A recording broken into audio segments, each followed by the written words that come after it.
Welcome to today's report of stage 5 of the Criterium du Daupnine, and at the start line we had 167 riders, so the peloton is getting progressively smaller and smaller. Ethiopia's Teunugni showed his ambitions for the King of the Mountains classification really early on the first climb of the day, which was after only 16 kilometers. And after the second climb of the day, at 23 kilometers, he was joined by Tommy Vukla and Alexis Renmelos at the front, ahead of the peloton. Eventually, a group of 25 riders formed at around 38 kilometers, which was at the start of the Col de Barrios, and this large group obviously included a couple of notable names. For instance, Wouter Poels of Sky, Greg Vermaat of BMC, Robert Kielowski and Roman Krosinger of Tinkoff.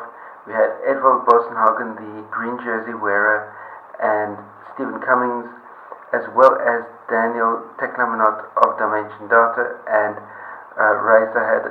Ryder Hazedal of Trek Segafredo.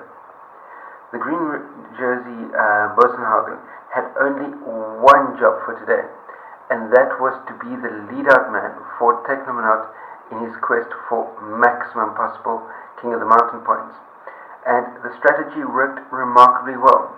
Teclamanot crested the first category climb Col de Barrios, as well as the second category climb Col de Ayers in first position. This scored him enough King of the Mountains points to move him up to the lead of the King of the Mountains classification on the road, and that's the classification that he won at last year's Dauphiné. And irrespective of the outcomes on the final 3 climbs of the day, it was effectively job done. Teclamanot would be in the polka dot jersey. So with the job having been completed, both Boasson-Hagen and Teclamanot dropped back into the main peloton, and both of them landed up dropping down behind the main peloton, and Teclamanot effectively returning the favor and pacing Boasson-Hagen through to the end of the day's stage to ensure that Boasson-Hagen retained the green points jersey. So now you've got the polka dot jersey and the points jersey both within Team Dimension Data. In an interview after the race, Boasson-Hagen did state that whether or not he keeps the points jersey until the end of the Criterium du Daupnine has everything to do with the other riders and nothing to do with him, because there are no sprints left in the competition, and it depends on what position the different climbers finish. The climbing stages will depend on whether or not he's able to have enough points come the end of the race to be able to hold the jersey. However, while all of this was happening out to the front, Tinkoff were keeping the peloton within about a minute or so of the front group. Then we got onto the last pitches of the final climb of the day, and Gasparotto attacked with 6 kilometers to go, and initially he was followed by Quintana, not Nairo Quintana, but his younger brother, and as well as Landa from Sky. And Landa was the first rider to be able to catch the Italian escapee with 3.5 kilometers to go, and with Landa obviously connected up with the head of the race up ahead, that would give Chris Froome the ideal platform to be able to take action, and that's exactly what he did. The defending champion of the Criterium du Daupnine bridged across to Landa, but in the process of his first attack, he was Richie Porte and Contador were able to respond and went with him.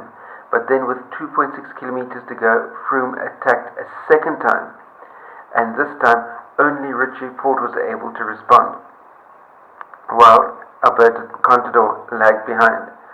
Then, as it was getting towards the end of the day's stage and the summit of the climb, Froome started his sprint from quite a long way out and was able to gap Richie Porte by the finish line, so which meant that he moved into the yellow jersey of the Criterium du Daupnine with an advantage of 7 seconds over second-placed Richie Porte, while Contador dropped from the lead down to be trailing Froome by a total of 37 seconds.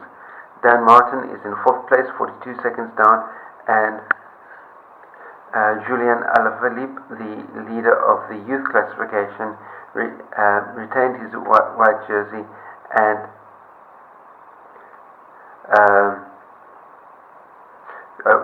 is 27 seconds over Contador, 37 seconds over Dan Martin, and 42 seconds over Julian Alaphilippe, who's holding onto the white jersey as the best young rider. That brings us to the end of my report on today's racing at the Criterium du Daupnine. Sorry, no rider footage for you at the moment.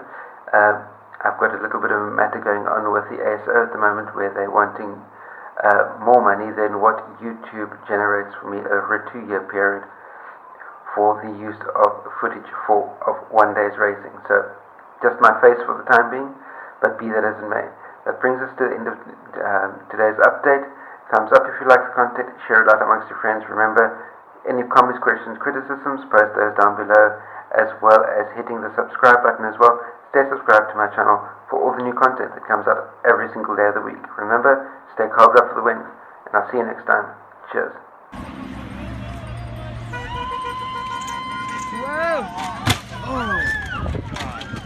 CoachEdu.net